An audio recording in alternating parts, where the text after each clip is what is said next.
Faktor utama yang mempengaruhi keberhasilan penetasan telur adalah suhu dan kelembapan. Suhu dan kelembapan yang tidak terkendali dapat menyebabkan berbagai masalah. Masalah yang kami hadapi adalah pengendalian suhu dan kelembapan yang menjadi faktor utama dan mempengaruhi kondisi lingkungan dan pertumbuhan embrio dan telur. Masalah ini penting dalam industri peternakan yang membutuhkan pengaturan suhu dan kelembapan yang tepat untuk memastikan keberhasilan penetasan. Kami mulai dengan mengidentifikasi masalah yang dihadapi para peternak. Lalu kami juga mengumpulkan data sekunder yang kami himpun dari berbagai artikel tentang bagaimana proses telur dapat menetas dan penyebab gagal tetasnya. Pengembangan dimulai dengan perencanaan konsep, kemudian mengembangkan prototipe dan akhirnya mengimplementasikan perangkat. Tak berhenti sampai di situ, kami juga melakukan perancangan dan pengimplementasian pada perangkat lunak dan mekanisme pengelolaan data. Penasaran bagaimana alat kami bekerja? Setelah sensor menangkap data, selanjutnya sistem akan menentukan keadaan ideal sesuai masukan yang telah dimasukkan dari aplikasi web. Nilai-nilai yang diperoleh dari sensor akan difasilitasi dengan skema berikut.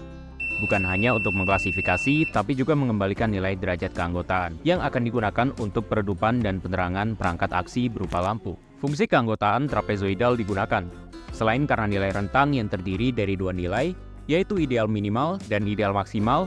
Fungsi keanggotaan ini digunakan untuk memastikan peredupan atau penerangan tidak terjadi secara terus-menerus dan hanya terjadi pada boundary, sehingga meminimalisir gangguan pada lampu. Skema nilai peredupan dan penerangan dibuat seperti berikut. Jika keanggotaan adalah dingin, maka nilai keanggotaan akan menjadi persentase nyala lampu dari nyala lampu maksimal.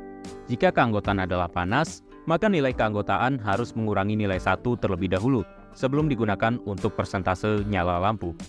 Apabila suhu terlalu dingin atau terlalu panas, atau ketika kelembapan terlalu basah atau terlalu kering, maka buzzer akan menyala dan sistem akan mengirim peringatan melalui telegram. Kemudian lampu akan menyala sesuai nilai persentase yang sudah ditentukan sebelumnya. Di sisi lain, sistem akan secara aktif mengirimkan data pada aplikasi web, memastikan pemantauan terjadi secara real-time. Data akan diolah dan diperiksa. Apabila data abnormal, baik suhu maupun kelembapan, maka data akan tercatat pada data abnormal untuk menjadi laporan kepada peternak yang bisa diakses langsung maupun di-download. Perangkat kami membantu menjaga kondisi inkubasi telur selalu dalam keadaan ideal. Dengan menggunakan bantuan teknologi kecerdasan buatan, disandingkan dengan perangkat benam dan IoT, kami cukup percaya diri bahwa perangkat kami mampu memberikan solusi dari permasalahan yang dihadapi, serta memberikan manfaat secara khusus bagi peternak, umumnya bagi orang banyak. Terima kasih telah menyaksikan demonstrasi perangkat inkubasi telur kami. Kritik dan saran akan sangat kami hargai.